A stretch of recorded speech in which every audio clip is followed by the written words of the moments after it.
ये साईं सच्चरित मानो हमसे कह रही है, मैं ही तुम्हारे जीवन का श्रृंगार हूँ। मैं ही ये साईं सच्चरित तुम्हारे अस्तित्व का सार हूँ। कहाँ तुम पेड़ की शाखाओं और सूखे पत्ते बटोरने में हो गाफिल। मैं ही उस पेड़ की जड़ें और आधार हूँ। जानकारियों के कंकर पत्थर का सर पर तुम्हारे क्यों है इतना भार।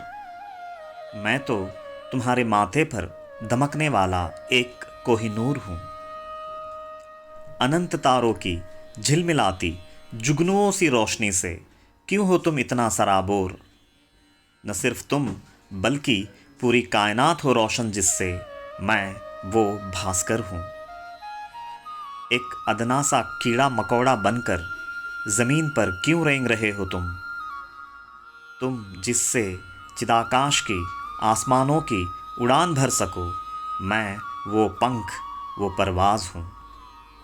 हाँ, मैं ही साईं सच्चरित तुम्हारे जीवन का सार, तुम्हारे जीवन का आधार हूँ। ओम श्री साईनाथाय नमः। ओम श्री साईनाथाय नमः। ये कोई मामूली किताब नहीं, नसीहत है नूरानी। उन्हीं की आत्मकथा, उन्हीं की जुबानी। ओम साई राम। ओम साई राम। आज हम साईं सच्चरित के 26वें अध्याय में वर्णित श्री गोपाल नारायण आम्बेडकर जी की कहानी पर रोशनी डालेंगे। पूना के निवासी श्री आम्बेडकर सरकार के आबकारी खाते में यानी एक्साइज डिपार्टमेंट में काम करते थे। नौकरी के सिलसिले में उनका तबादला ठाणे जिले के जवाहर नामक गांव में हुआ, लेकिन आगे कुछ कारणवश उनकी नौकरी छूट गई और वो बेकार हो गए, जिसके चलते उनकी सांपत्तिक स्थिति धीरे धीरे डामाडोल होने लगी। साईं बाबा के भक्त होने के कारण वे जब भी शिरडी जाते तो अपना दुखड़ा बाबा को सुनाते। ऐसे 7 साल गुजर गए, लेकिन उनके हालात बिल्कुल न बदले। तब उनके मन में विचार आया कि शायद शिरडी जाकर कुछ महीने रुककर बाबा की सेवा की तो यकीनन अपने हालात अच्छे हो जाएंगे। और इसी विचार से वे अपने परिवार के साथ शिरडी गए और 2 महीने रुके। लेकिन इतना सब करने के बावजूद भी उनकी सांपत्तिक स्थिति बिल्कुल न बदली, तो वे निराश हो गए और एक दिन उद्विग्न हो उन्होंने कुएं में कूदकर आत्महत्या करने का विचार किया। जब वे आत्महत्या करने हेतु निकले तो उतने में ही बाबा के भक्त श्री सगुण मेरू नाइक जी ने उन्हें पुकारा और पूछने लगे, क्या आपने ये अक्कलकोट स्वामी जी की पोथी कभी पढ़ी है? जिज्ञासावश आम्बेडकर जी ने उस पोथी को लिया और सहज कुछ पन्ने खोले और पढ़ने लगे तो स्वामी समर्थ जी के एक भक्त की कहानी निकली। जो भक्त कई व्याधियों से ग्रसित हो चुका था और उसी कारण वो अपने जीवन से ऊब गया था। इसीलिए उसने आत्महत्या करने हेतु कुएं में कूदी मारी। लेकिन उसी क्षण वहां स्वामी समर्थ आ गए और उसे बाहर निकालकर कहने लगे, अपने भोग भोगे बगैर इस जहां से छुटकारा पाना संभव नहीं। आत्महत्या से कुछ नहीं होगा। यह कहानी पढ़ आम्बेडकर मन ही मन घबराए और सगुण नाइक जी के जरिए ही बाबा ने मुझे इशारा दिया है, यह बात समझ गए और उन्होंने आत्महत्या का कुविचार त्याग दिया। आगे उनकी कई पीढ़ियों से चली आई स्वामी भक्ति में बाबा ने उन्हें स्थित कर दिया और कुछ ही सालों में आम्बेडकर जी ने ज्योतिष विद्या में महारत हासिल की, जिसके दम पर उनकी रोजी रोटी चलने लगी और उन्हें अच्छे दिन आए। इस कहानी को सुन 2 सवाल पैदा होते हैं। पहला ये, बाबा जैसे समर्थ सदगुरु के भक्त होने के बावजूद भी आम्बेडकर जी की सांपत्तिक स्थिति में कोई बदलाव क्यों नहीं आया? और दूसरा ये, इसी साईं सच्चरित के 29वें अध्याय में बाबा कहते हैं कि ज्योतिष नहीं देखना चाहिए और यहां आमड़ेकर जी ज्योतिष विद्या में ही महारत हासिल कर अपना गुजारा कर रहे हैं, तो फिर ज्योतिष देखना चाहिए या नहीं देखना चाहिए? इन्हीं सभी बातों पर हम आज के एपिसोड में रोशनी डालेंगे। ओम साई राम। अनंत अपार जैसे गगन, तैसे बाबांचे चरित्र गहन, तयांचे ते यथार्थ आकलन, तया वीण कोण करी. ओम साईराम. तर आज आपण 26व्या अध्यायामधील गोपाळ नारायण आंबळेकर यांची कथा जाणून घेणार आहोत. मूळचे पुण्याचे रहिवासी, नोकरीनिमित्त जव्हार येथे अबकारी खात्यामध्ये सरकारी नोकरी करत होते आणि जव्हार येथे नोकरी करत असतानाच त्यांची नोकरी सुटून ते बेकार होत गेले आणि दिवसेंदिवस त्यांची आर्थिक परिस्थिती ही ढासळत गेली. तर सद्गुरू साईनाथांचे हे भक्त, बाबांची 7 वर्ष त्यांनी भक्ती केली, बाबांच्या समोर आपली गाऱ्हाणी मांडली, परंतु त्यांची आर्थिक परिस्थिती काही बदल घेत नव्हती. त्यानंतर त्यांच्या मनामध्ये असा विचार आला की शिर्डी या गावी, शिर्डी या क्षेत्री जाऊन आपण सद्गुरू साईनाथांकडे जर गाऱ्हाणं घातलं तर आपल्या आर्थिक परिस्थितीमध्ये काही बदल होतो का. आणि हे पाहण्यासाठी त्यांनी 2 महिने आपल्या कुटुंबासहित शिर्डी येथे वास्तव्य केलं. 2 महिने वास्तव्य करून सुद्धा त्यांच्या परिस्थितीमध्ये काहीच बदल होत नव्हता. त्यानंतर एका रात्रीत त्यांच्या मनामध्ये असा एक विचार आला की आपण आत्महत्या करून आता आपण आपलं जीवन संपवावं. कारण ते 7 वर्ष सद्गुरू साईनाथांकडे गाऱ्हाणं घालून सुद्धा त्यांची आर्थिक परिस्थिती सुधारत नव्हती. ते त्यामुळे पूर्णपणे हताश झाले होते. आणि असा विचार आल्यानंतर ज्यावेळी ते विहिरीमध्ये आत्महत्या करण्यासाठी जात होते त्यावेळी सगुण मेरू नाईक हे त्यांना रस्त्यात भेटले आणि त्यांनी आंबेडकरांना विचारलं की तुम्ही ही स्वामींची पोथी वाचली आहे का. आंबेडकरांच्या मनात सुद्धा त्यावेळी एक प्रश्न आला की का नाही आपण ही पोथी वाचून पाहावी. आणि त्यावेळी त्यांनी आंबेडकरांनी ती पोथी वाचायला सुरुवात केली आणि ज्याप्रमाणे आपण कर्मधर्म संयोग म्हणतो त्यावेळी त्यांच्या तंतोतंत जोडीचा त्यांच्या जीवनातल्या तंतोतंत जोडीस असा अध्याय त्यांना वाचावायला आला. आणि ही गोष्ट वाचताना एक स्वामींचा भक्त की जो अनेक व्याधींनी ग्रस्त झालेला आहे, तो आपल्या आजारांना कंटाळलेला आहे, तर त्यांनी सुद्धा आपल्याला आता आत्महत्या करून आपला हा आयुष्य संपवून टाकावं असं त्यांच्या मनात विचार येतो आणि त्याप्रमाणे ते विहिरीत उडी टाकून आत्महत्या करतात. परंतु स्वामीच त्यांना त्या विहिरीतून बाहेर काढतात आणि त्यांना सांगतात सुद्धा की आपले भोग भोगल्याशिवाय आपली इथून सुटका नाही. आणि हे वाचून आंबेडकर हे मनामध्ये तरकतात आणि त्यांच्या मनातून सुद्धा त्यांच्या आत्महत्येचा पूर्णपणे विषय हा नाहीसा होतो. तर कृष्णाजी 7 वर्ष भक्ती करून सुद्धा आंबेडकरांच्या इच्छा पूर्ण होत नव्हत्या, त्यांची आर्थिक परिस्थिती पूर्णपणे ढासळत चाललेली होती. तर बाबांना नेमकं यातून आपल्याला काय सुचवायचं आहे, तर याचं आपण मार्गदर्शन करावं. अध्याय 26। सबसे पहले ये कथा जो है इसके ऊपर कुछ बोलने से पहले 26वां अध्याय का जो महत्व है मैं थोड़ा उसके ऊपर 2 शब्द बोलना चाहूँगा ताकि फिर बाद में हम कथा में प्रवेश कर सकें। 26वां अध्याय का जो खासियत है वो अध्याय की खासियत ये है कि बाबा जब भी उनके पास कोई दूसरे गुरु के भक्त उनके पास आते थे तो बाबा उनको वापस अपने अपने गुरु के प्रति ही श्रद्धा दृढ़ करके भक्ति भावना से भर करके उनको वापस वहीं भेज देते थे जहाँ से उनका मूल स्वरूप आया है। ये बाबा की खासियत थी। जैसे कि भक्त पंत इसी अध्याय का एक कैरेक्टर है, तो बाबा उनके गुरु में उनकी श्रद्धा को और बढ़ावा देकर के उनको वापस वहीं भेज देते हैं। बाद में पितड़े परिवार, उनके गुरु स्वामी समर्थ जो यहाँ पर भी आए हैं मतलब कहानी में, उनके प्रति उनकी श्रद्धा को दृढ़ करके वापस वहीं भेज देते हैं। और अब आखिर में ये आंबेडकर, इनकी भी पूर्वजों की भक्ति, इनकी पिताजी की भक्ति जो है स्वामी समर्थ के प्रति गहरी होती है। तो बाबा की भावना यही है कि ये बंदा वापस वहीं जा कर के लग जाए और जो पुश्तैनी जो एक जज्बात है, जो भक्ति भावना है, वो हमेशा इनके अंदर जिंदा रहे। तो बाबा उसको एक तरह से देखा गया तो स्वामी समर्थ की तरफ ही ढकेल रहे हैं। तो ये अध्याय की वो खासियत है कि जिसकी गुरु भक्ति जहाँ की थी बाबा वो बंदे को वहाँ पे पहुँचा दिया वापस। अगर वो कहीं कटा भी है तो वापस जोड़ दिया। ये वो म्हणती प्रसंग काही, अपनात किया छोड़ना नहीं, सदा सर्वदा निश्चल राही, अनन्य पाही एकत्वी। तो उतनी विशाल हृदय के हैं बाबा, ये बात ये अध्याय में प्रूव हो जाती है। तो कोई बंदा अगर बाबा के पास आया तो चलो मेरे पास आ गया, इसको यहीं पे बांध लेते हैं, ऐसी दुर्भावना तो बाबा की कभी न थी। नहीं तो जिसकी भावना जहाँ थी को वहीं पे भेजा जाता था। तो ये अध्याय की एक खासियत है सबसे पहले तो। अच्छा, अब हम लोग आते हैं आम्बेडकर की कहानी पे।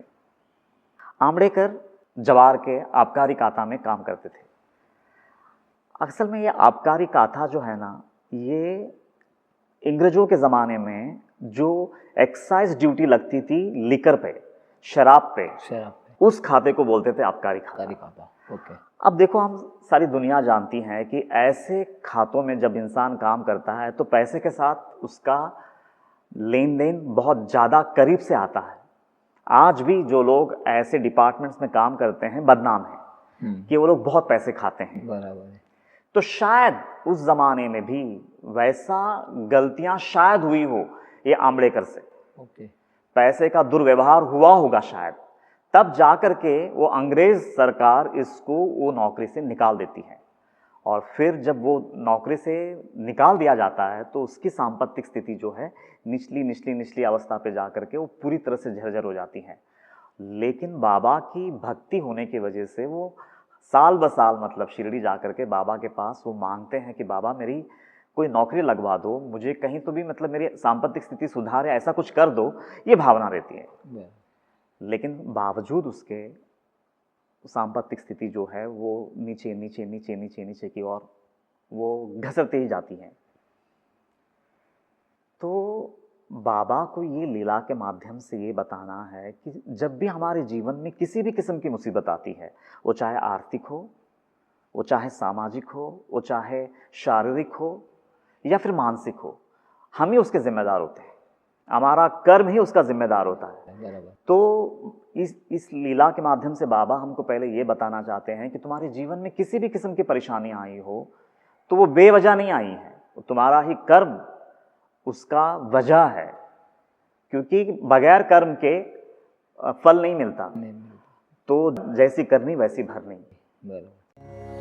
परिजीवनाहि स्वतंत्र, पाठी लागले कर्मतंत्र, तयाचा खेळची विचित्र, हाती कळसूत्र कर्माचे। तो ये तो जग का अकाट्य सत्य है। तो बाबा को वहाँ पर यही बताना है, मतलब इस लीला के माध्यम से, कि वो बंदा पैसे के साथ शायद दुर्व्यवहार किया था तो उसकी जॉब छूटी और फिर सांपत्तिक स्थिति जो है वो निचली स्तर पे जाती रही और वो पूरी तरह से डिस्टर्ब हो गया। तो इसका मतलब ये नहीं है कि हम बाबा के भक्त हैं इसीलिए सब कुछ चलता है और बाबा हम लोगों को मतलब हमने खाली उनकी भक्ति की कि हमारे साथ सब कुछ वो अच्छा ही करेंगे। अगर बाबा करने लगे तो फिर हम तो कभी भी नीति प्रधान इंसान बन ही नहीं पाएंगे। और जब तक हमारी नीति, हमारा धर्म अगर हमारे अंदर में अगर साबुत नहीं रहेगा तो फिर अध्यात्म का जो खजाना उंडेलने के लिए वो अवतार लिए हैं, फिर तो अवतार ही बेकार हो जाएगा। तो मेन मकसद तो उनका जो अवतार हुआ है वो हम लोगों को हमारी कामना पूर्ति के लिए नहीं आए हैं। वो कामना पूर्ति तो जो है ना शुरुआत में एक छोटा सा मतलब चॉकलेट जैसा है। जैसे बाबा बोलते हैं कि अगर मुझे कड़वी औषधि पिलानी है तो पहले मैं गुड़ देता हूँ। हाँ। गुळ गोड परी अपकारी, रोगी तदर्थची हट्ट धरी, घेईन वाटी औषधाची करी, गुळ करावरी न ठेविता, चालेन रुग्णावरी सक्ती, वैद्य तेव्हा युक्ती योजिती, आधी गुळ मग औषध देती, परिसाधिती निज कार्य। तो थोड़ी बहुत अगर हमारी कामना पूरी भी करते हैं तो वो सिर्फ और सिर्फ हमारे अंदर में उनका मेन मकसद तो होता है कि भाई पहले मेरे प्रति इसकी श्रद्धा बने और फिर बाद में मैं इसको वो श्रद्धा का आधार लेकर के अध्यात्म की ओर प्रेरित कर सकता हूँ। तो ये बाबा का तरीका है। तो इसका मतलब ये नहीं है कि मैं जैसा चाहा वैसा व्यवहार करूँ जीवन में और जब मैं मुसीबत में आऊँ तो मैं बाबा की भक्ति करूँ तो मैं यूँ निकल जाऊँगा, ऐसा नहीं हो सकता। और यह अध्याय में वो वही बता रहे हैं कि कर्मों का फल तो बंदे तुझे भोगना पड़ेगा, लेकिन साईं की जो शक्ति होती है ना वो थोड़ा दर्द कम कर सकती हैं, थोड़ी राहत दे सकती हैं, लेकिन कर्मों का फल तो भोगना ही पड़ेगा। मतलब कर्मों का फल तो बंदे तुझे भोगना पड़ेगा।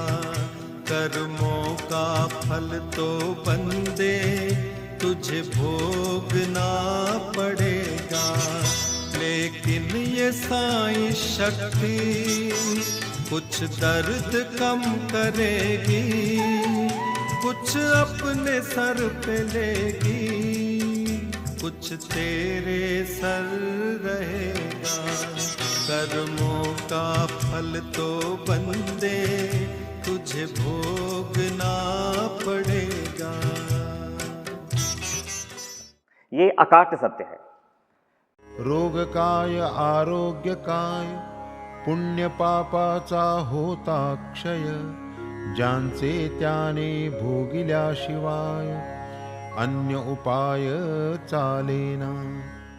फिर वो जब पूरी तरह से जर्जर हो जाते हैं और परेशान हो जाते हैं, और जब कोई उम्मीद का सुराग नहीं दिखता है, तो उनको ऐसा लगता है कि चलो शायद मैं है ना सिर्फ साल में एक बार जाकर के उनका दर्शन करके आ रहा हूँ, तो बाबा के हृदय में ना मेरी पीड़ा अभी तक शायद पहुंची नहीं है, तो मैं एक काम करता हूँ, सपरिवार उनके यहाँ जाकर के शिरडी में ही बसता हूँ, उनके सामने मतलब दिन रात मतलब उनके सामने मैं ये प्रार्थना करूंगा, तो शायद उनको दया आ जाएगी। ये भावना से वो 2 महीने मतलब शिरडी में रुकते हैं सपरिवार।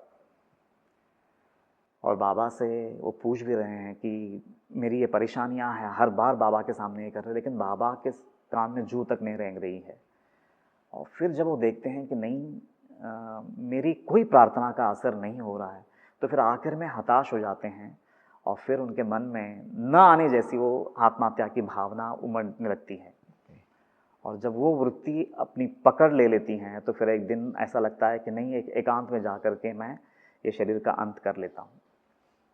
और फिर वो एकांत ढूंढ करके वो एक बैलगाड़ी पे बैठे हैं, और वो विचार कर रहे हैं कि कुएं में जा कर के मैं अब छलांग लगा देता हूँ और अपना जीवन को समाप्त कर लेता हूँ। उतने में सगुण मेरू नायक का वहाँ आना और उनका पूछना कि आपने स्वामी की ये पोथी, ये ग्रंथ पढ़ा है क्या? तो उनका मैंने नहीं पढ़ा ऐसा कहना, और फिर उनके हाथ में वो पोथी जाना, और जैसे ही वो पेज खोलते हैं और वहाँ पे बाबा की करुणा साफ झलकती है कि वो बंदा जैसा वो किताब को ओपन करता है, तो सामने वही कहानी आ रही है जिससे ये बीत रहा है, जो जैसे मानो आप बीती है वो, और बस व्यक्ति वहाँ अलग है। तो वो कहानी पढ़ते हैं वो, और उसमें भी यही बात है, जैसे कि अभी तुमने कहा कि वो किसी व्याधि से झरझर हो चुके हैं और दर्द जो है वो असहनीय हो गया है, तो आखिर में मृत्यु ही उनको ऐसा लगता है कि मुझे इससे छुटकारा दे सकती हैं, तो फिर वो छलांग लगा देते हैं। और फिर स्वामी उनको वहाँ से वो पानी में से मरते को बचा लेते हैं, और बाहर निकालने के बाद बचा के तो रखते हैं उनको, लेकिन फिर वहाँ पे वो जो सीख देते हैं उसकी बहुत अहमियत है। थोड़ा हम लोग मतलब उसको मैं ओवी से ले लेता हूँ, जैसा आया है वैसा, तो ज़्यादा साफ होगा। 26वां अध्याय, ओवी नंबर 137 to 139। इतुक्यात महाराज तेथे आले, स्वहस्ते तयास बाहेर काढिले, भोक्तृत्व सारे पाहिजे भोगिले, उपदेशिले तयास। आपुल्या पूर्व कर्माजोग, व्याधी कुष्ठ क्लेश वारोग, जाहल्या वीण पूर्ण भोग, हत्यायोग काय करी।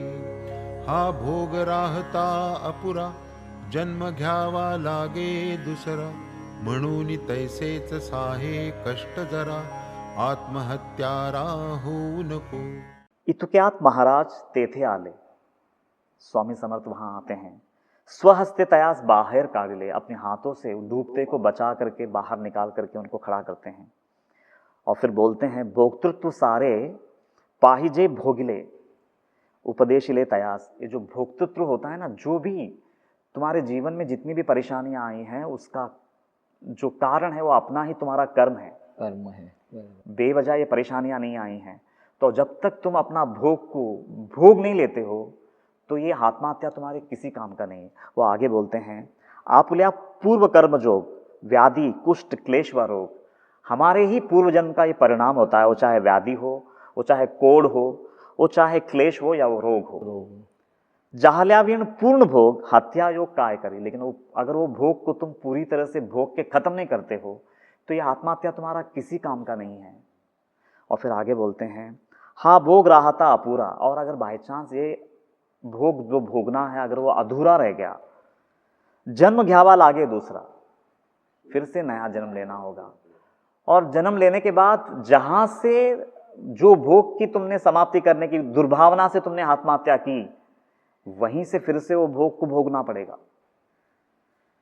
छुटकारा नहीं है। मतलब तुम अगर ये समझ रहे हो कि मैं इस तरह से इससे छूट जाऊंगा, तो वो संभव नहीं है। और फिर बोलते हैं मनु ने तैसे साहे कष्ट जरा, इसीलिए जो भी कष्ट, जो भी क्लेश, जो भी तकलीफ हो रही है उसको किसी तरह से ऐसे ही सहन कर लेना। आत्महत्यारा हो नको, और उनको आत्महत्यारा हो नको ऐसा बोल रहे हैं। तो सबसे पहली बात तो आत्महत्या स्वामी समर्थ का ही एक वचन है। वो किसी भक्त को, अभी मुझे याद नहीं आ रहा है वो, लेकिन वो एक भक्त को क्या बोलते हैं मालूम है कि जीवन में कुछ भी करना लेकिन आत्महत्या मत करना। जैसे किसी और की हत्या जितनी जघन्य अपराध मानी जाती है ना, वैसे खुद की हत्या भी उतनी ही जघन्य अपराध मानी जाती है, बल्कि उससे ज्यादा बड़ा गुनाह है आत्महत्या करना। और वो तो यहां तक बोलते थे, अगर तुम्हारे अड़ोस पड़ोस में तुमको पता चले कि फलाना व्यक्ति ने आत्महत्या किया है, तो बोले कभी भी उसके शव पे फूल मत बरसाना, चप्पलों का हार पहना करके उसकी मतलब अंतिम यात्रा निकालना। वो यहां तक बोलते थे। वो इतना बड़ा जघन्य अपराध है।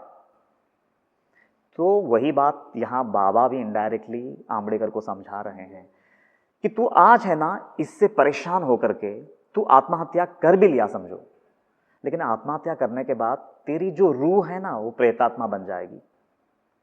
और पता नहीं फिर वो प्रेतात्मा बन करके तेरे अपनों के बीच वो घूमेगी फिरेगी, उनको देखेगी लेकिन बात ना कर पाएगी, तड़पेगी 24 घंटा, लेकिन उनके साथ राब्ता ना बना पाएगी। और ऐसे न जाने कितने वर्षों तक तू भूत प्रेत बन करके लोगों के बीच में घूमता रहेगा। कि आने वाले कहीं जनरेशंस तक तुम देख पाओगे प्रेत बन करके, उनके बीच उनका तुम्हारा राब्ता बना रहेगा, लेकिन फिर भी तुम उनके साथ कभी भी बात ना कर पाओगे, तुम अपनी भावनाएं उनके सामने कभी व्यक्त ना कर पाओगे, सिर्फ तड़पते रहोगे देख देख करके। और ऐसा शायद 100 साल, 200 साल, 500 साल कह नहीं सकते हैं। फिर वो मालिक की जो करुणा है, वो कितने दिन तक तुम वो प्रेत योनि में निकालोगे, तुमको अंदाजा नहीं है। तो आत्महत्या के पीछे इतनी बड़ी कहानी है। तो बाबा वहाँ पे वो ये बता रहे हैं कि तुमको आत्महत्या जैसा जघन्य अपराध कभी मत करना। मैं हूँ ना, अगर मेरे पे तुम्हारी श्रद्धा है तो श्रद्धा रखो तो सही, तो कम से कम वो जो तकलीफ है ना, उसकी पीड़ा का मतलब, उसकी जो इंटेंसिटी है, मैं उसको जरूर कम कर दूंगा, लेकिन भोगना तो तुम्ही को है। केवळ भोगेच तयासी क्षय, जन्म जन्मांतरी हाची निश्चय, भोगिल्या वीण अन्य उपाय, निवृत्तिदायक नाहीच। तथापि भाग्ये संत दर्शन, हे एक व्याधीचे उपशमन, व्याधिग्रस्त मग व्याधींचे सहन, दुःखे वीण सहज करी। बस ये बात जैसे ही आंबेडकर के हृदय को छू लेती हैं, तो वो आत्महत्या करने की भावना उनसे छूट जाती है, गिर जाती हैं। तो जैसे स्वामी समर्थ ने वो कोढ़ से ग्रसित व्यक्ति को कुएं से निकाल करके जैसे बचाया, वैसे ही बाबा यहाँ पे आंबेडकर को बचा दिया, एक फिर से नया जीवन दान ही दिया। और सिर्फ जीवन दान नहीं दिया, उसके बाद भी उनकी सांपत्तिक स्थिति भी, जो उनकी आर्थिक स्थिति है, वो फिर से मतलब मजबूती की तरफ ले जाते हैं। वो ज्योतिष शास्त्र में वो एकदम प्रवीण हो जाते हैं, और फिर वो कमाई का जहरिया बन जाता है उनका, और इस तरह से वो एक खुशहाल जीवन जीते हैं, ऐसा करके चरित्र में आता है। तो नया जीवन तो देते ही देते हैं, लेकिन रोज़ी भी देते हैं। और फिर दूसरी बात वो ये भी बता रहे हैं कि तेरी पिताजी की भक्ति जो है ना स्वामी समर्थ के प्रति की जितनी गहरी थी ना, तो तेरी भी भक्ति उतनी ही गहरी हो। अब तो यहाँ आया है ना, तो जा, मैं तुझे वापस तुम्हारी जो गुरु है, मैं उन्हीं के पास तुम्हें भेज रहा हूँ। आज के बाद उनकी अखंड और अनन्य भक्ति कर। अक्कलकोट स्वामींची भक्ती, या भक्ताचे वडिलास होती, तीच पुढे चालवाही प्रचिती, आणूनी देती त्या बाबा। तो ये सीख है इस लीला में। एक तो आत्महत्या जैसा जघन्य अपराध भूल के भी किसी के मन में आनी नहीं चाहिए, और दूसरा गलत कर्म करके, हम बाबा की भक्ति करके उससे हम बच नहीं सकेंगे, ये दूसरी सीख है। और तीसरी सीख, आत्महत्या जैसा जघन्य अपराध करने के बाद 100, 200, 300 साल तक प्रेत आत्मा बन करके हमारे खानदान के आने वाले कहीं जनरेशन्स को हम देखते रहेंगे और तड़पते रहेंगे बाकी, लेकिन हमारा उनसे राब्ता ना बन पाएगा। तो इतनी गहरी लीला है ये, अगर हम उसकी गहराई को अगर हम अच्छे से समझे तो मुझे ऐसा जान पड़ता है। तर कृष्णाजी, जसं आपण आता सांगितलं की आंबेडकरांचं पूर्ण करिअर हे ज्योतिषशास्त्रामध्ये, बाबांनी त्यांना मार्गदर्शन केलं की त्यांनी त्यांचं पूर्ण जीवन हे ज्योतिषशास्त्रामध्ये केलं. तर आपल्या मागच्या टॉकमध्येच एक आपला टॉक आहे ज्योतिष वर्सेस सद्गुरू. या टॉकमध्ये ज्याप्रमाणे आपण सांगितलेलं आहे किंवा साई सच्चरित्राच्या 29व्या अध्यायामध्ये सुद्धा एक ओवी आहे की नादा कुणाच्या लागू नका, जन्मपत्रिका पाहू नका. मग नेमकं काय एवढा विरोधाभास का? तिथे तर बाबा सांगतात की नादा कुणाच्या लागू नका, जन्मपत्रिका पाहू नका, आणि इथे बाबांनी आंबेडकरांची स्वतः त्यांचं करिअर जे आहे, त्यांना जो एक त्यांचा उदरनिर्वाहाचा मार्ग, त्यांना ज्योतिषशास्त्रामध्ये त्यांचं काम करून त्यांना उदरनिर्वाहाचा एक मार्ग दाखवून दिला. मग नेमकं जन्मपत्रिका पाहायच्या की नाही पाहायच्या, तर यावर आपण प्रकाश टाकावा. और दूसरा ये, इसी साई सच्चरित्र के 29वें अध्याय में बाबा कहते हैं कि ज्योतिष नहीं देखना चाहिए, और यहाँ आंबेडकर जी ज्योतिष विद्या में ही महारत हासिल कर अपना गुजारा कर रहे हैं. तो फिर ज्योतिष देखना चाहिए या नहीं देखना चाहिए? सबसे पहले ये जो सवाल उठाया है तुमने कि 29वां अध्याय में बाबा जो बोल रहे हैं, वो असल में सबसे पहले तो वो बाबा की वाणी है. वहाँ पे बाबा ने अपने मुख से श्रीवाणी में वो बोला है उन्होंने कि नादा कुणाचा लागू नका, जन्मपत्रिका पाहू नका. नादा कुणाच्या लागू नका, जन्मपत्रिका पाहू नका, सामुद्रिका विश्वासू नका, चालवा निका अभ्यास. और यहाँ पे लेकिन अगर तुम ध्यान से देखोगे ये अध्याय में 26वां अध्याय में बाबा ने वहाँ पे उनको बोला नहीं कि तुम ज्योतिष शास्त्र में आगे बढ़ो करके. उनकी खुद की रुझान रहती हैं उसमें ज्योतिष शास्त्र में आंबेडकर की. तो वहाँ पे बाबा ने प्रोत्साहन देते हुए तुम ज्योतिष शास्त्र में इसकी प्रवीणता मतलब तुम हासिल करो, तुम इसमें ही तुम कैरियर करो, ऐसा बाबा की खुद की वाणी नहीं है. ओके. लेकिन उनकी रुझान ज्योतिष के प्रति बहुत गहरी होती है, तो बाबा वहाँ पे खामोश है, ठीक है. लेकिन अब सवाल ये है, कभी कभी खामोश रहना भी प्रोत्साहन देना ही होता है, ऐसा हम लोग मानते हैं. तो एक तरह से वैसा बोल सकते हो कि इनडायरेक्टली प्रोत्साहन ही देना हुआ ना. खामोश है भी मतलब क्या है, प्रोत्साहन ही दिया. तो कुछ हद तक सही भी है, प्रोत्साहन भी दिया है, ऐसा भी बोलना होगा. लेकिन है ना, थोड़ी और हम लोग क्लियर कर लेते हैं बात को, क्योंकि ना ये बहुत ही अच्छा सवाल है. सबसे पहले तो ये जो तुमने सवाल उठाया है, और इसका आंसर बहुत ही डेलिकेट है और सेंसिटिव है. अब ध्यान से सुनना, मतलब नहीं तो ना मिस हो जाएगा. अगर समझो भगवान न करे तुम्हारा एक्सीडेंट हो गया, भगवान न करे तुम्हारा एक्सीडेंट हो गया, तुम्हारे सर पे मार लगा है, आँख पे मार लगा है और तुम्हारा हाथ फ्रैक्चर है. सर, आँख और हाथ, लेकिन तुम होश में हो, तुम बात कर सकते हो, और डॉक्टर आकर के तुमसे कहता है कि ये तीनों में से 2 चीज़ें ही तुम बचा सकते हो, कोई एक तुमको खोना पड़ेगा. तो तुम किसको मतलब किसको खोना चाहोगे ये तीनों में से, सर, आँख और हाथ में से? हाथ को खोना चाहिए. हाँ. मतलब ऑब्वियसली तुम लेकिन अपना सर को और आँख को बचाना चाहोगे ना. तो बस वही बात यहाँ पे है. जो बंधा हताश होकर के आत्महत्या जैसा जघन्य अपराध करने पे तुला हो, वो व्यक्ति का जीवन बचना ही सब कुछ है मालिक के लिए. क्योंकि जीवन जो है ना वो बहुत अमूल्य है. पहले अगर इसका जीवन अगर सुस्थिर हो जाए, भले ही इसको ये छोटी मोटी जो इसकी जो रुझान है भले ही वहाँ पे वो करे, लेकिन ये कम से कम आज आत्महत्या से तो बाहर आया, जीवन की गरिमा को तो समझ पाया. जैसे फॉर एग्जांपल एक डॉक्टर के पास समझो एक प्रेग्नेंट लेडी पहुँचती हैं, गर्भवती महिला पहुँचती हैं, और गर्भाशय में कुछ तकलीफ़ें आई और डॉक्टर ने पूछा कि भाई हम माँ या बच्चे में से किसी एक को ही बचा सकते हैं. तो नॉर्मली हर बंदा यही बोलेगा कि माँ को बचाओ. वैसा ही यहाँ पे बाबा, चूंकि यहाँ पे आंबेडकर मतलब आत्महत्या तक इनकी भावना पहुँच चुकी थी, तो ज़िंदगी का कीमत क्या है वो बताने के लिए बाबा थोड़ी बहुत मतलब है ना, वो जो छूट दे रहे हैं ना ज्योतिष शास्त्र में, वो जो उनका रुझान के हिसाब से वो छूट है, बाबा की मजबूरी है. बस किसी तरह से पहले ये जिंदा रहे, और अगर बोलते हैं ना सर सलामत तो पगड़ी 50. तो इसका पहले सर तो सलामत रहे, बाद में ना कौन सा पगड़ी पहनाना है, वो ज्योतिष को कब इसके जीवन से निकाल फेंकना है, वो मैं अच्छी तरह से जानता हूँ। तो ये भावना से उसको थोड़ी बहुत वहाँ पे छूट दी गई है, इसको इस तरह से लेना चाहिए। बाकी बाबा ने ज्योतिष को प्रोत्साहन दिया है, ये गलत हो जाएगा। बराबर। तो बहुत ही सेंसिटिव है और बहुत ही सूक्ष्म है। देखो ना वहाँ पे, जैसा वहाँ पे क्लियर बाबा बोल रहे हैं ना कि नादा कुणासा लागू नका, जन्म पत्रिका पाहु नका, वैसा यहाँ पे स्पेसिफिकली अपनी श्रीमुख से कुछ बोल नहीं रहे हैं।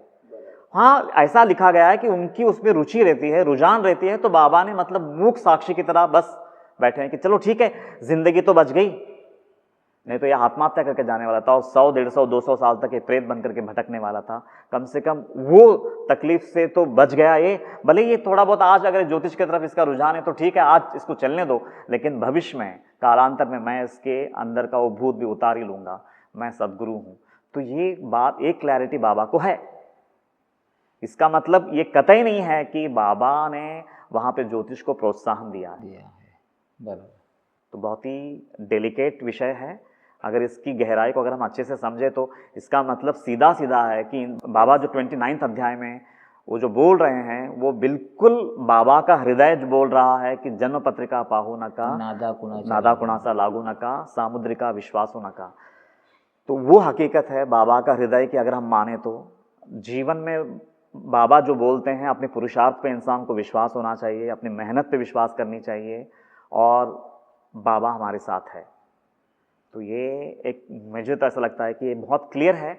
लेकिन अगर हम बाबा ने प्रोत्साहन दिया ऐसा अगर लेते हैं तो फिर जैसा तुम सवाल उठा रहे हो, फिर दुविधा में आ जाएंगे। मतलब उम्मीद करता हूँ शायद क्लियर हो गया होगा। खूप छान कृष्णाजी, आणि आज खरंच अनेक प्रश्नांचा उलगडा इथे झाला। करावे तसे भरावे हे म्हणतात ते काही खोटं नाही आहे। आपले कर्म हे इथे भोगल्याशिवाय आपली इथून सुटका नाही आहे। त्याचप्रमाणे आत्महत्येचा परिणाम इतका गंभीर आहे हे सुद्धा आज कृष्णाजींच्या टॉकमधून आपल्याला समजलं। तसेच बाबा आंबेडकरांना ज्योतिषशास्त्रामध्ये प्रोत्साहन देत नसून जीविकेपेक्षा जीवन कसं महत्त्वाचं आहे हे इथे स्पष्ट होते। त्याचप्रमाणे बाबा ज्योतिषापेक्षा पुरुषार्थ किती महत्त्वाचा आहे हेच इथे सांगत आहेत। बाबांसारखे सद्गुरू पाठीशी असताना हे भोगसुद्धा सुसह्य होतात आणि म्हणूनच स्वामी म्हणतात की भिवू नकोस, मी तुझ्या पाठीशी आहे। ओम साईराम। ओम साईराम। आत्महत्या या आत्मनिवेदनम, जीवन तो हमारे बस में नहीं, कहाँ किसके गर्भ से और किन हालातों में जन्मेंगे, पर हाँ मृत्यु हमारे बस में है कि हम मृत्यु को कैसे जिए। मृत्यु तो अटल है, चाहे धर्म की राह पर चलो या अधर्म की। पर धर्म की राह पर चलने वालों की और अधर्म की राह पर चलने वालों की मृत्यु में जमीन आसमां का अंतर है। जो मृत्यु से डरते हुए ही मृत्यु के मुख में जाता है, वो फिर से जन्म लेने के लिए मजबूर हो जाता है। पर जो मृत्यु से डरे बिना मृत्यु को सहर्ष स्वीकारता है, बस एक वही मृत्यु को जीत लेता है। और जो अपने ही हीन कर्मों के भोगों को भोगे बगैर आत्महत्या जैसा जघन्य अपराध करता है, वो तो त्रिशंकु की तरह न इस भौतिक जगत का ही लायक रह जाता है, न वो परम आत्मिक जगत का। वो तो एक नपुंसक है जिसका न ये लोक है न परलोक। आत्महत्या और आत्मनिवेदन में एक समानता है कि दोनों ही मृत्यु को स्वखुशी गले लगाते हैं, पर एक भोग से, दुख से और हालातों से मजबूर होकर इस जहां से जाता है, तो वही दूसरा सद्गुरु की भक्ति में इतना अपने आप को खो देता है कि मृत्यु से मिलने के लिए जैसे मानो तड़पता है, और इस पावन मृत्यु को गले लगाकर इस पूरे ब्रह्मांड को ही जीत लेता है और अनंत जीवन पाता है। अंत में इस लीला पर मेरा हृदगत यही कहता है, जहर या अमृत, मृत्यु या जीवन,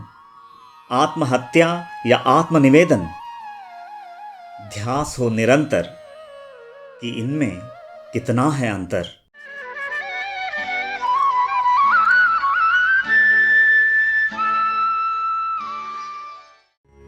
साई मुख वचन लाल से भक्त जन होऊनी पिसे शब्द शब्दांचे जोडून ठसे पाहत भरवसे प्रतीती कृपा आपुली झाली वीण पोथी वाचणे केवळ क्षीण समजणे तो त्याहून कठीण बाबा मी निक्षून सांगतो।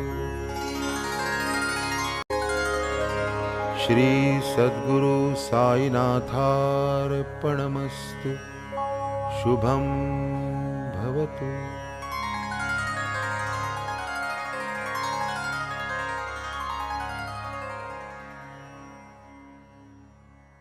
श्री सच्चिदानंद सद्गुरु साईनाथ